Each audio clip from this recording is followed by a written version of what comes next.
Sebuah unggahan video mengenai air laut di Teluk Bima, Nusa Tenggara Barat, yang berwarna coklat seperti padang pasir karena diduga akibat kapal tangki Pertamina bocor, viral di media sosial TikTok. Unggahan tersebut diunggah oleh akun TikTok @d_i. Di depan Pertamina Bima, ini penampakan laut di depan Pertamina Bima. Ini entah kapal tangkinya yang bocor. Ini kayak rupa agar-agar kayak puding, ujarnya dalam video sembari menunjukkan laut yang berwarna coklat.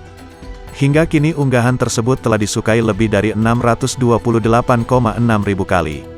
Terkait dengan viralnya unggahan tersebut, Kompas.com menghubungi Korsek Subholding Commercial and Trading Pertamina Irto Ginting.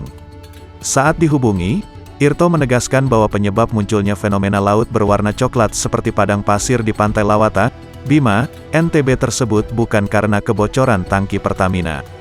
Bukan, kebocoran kapal tangki, ujar Irto dihubungi Kompas.com, Kamis, tanggal 28 April tahun 2022.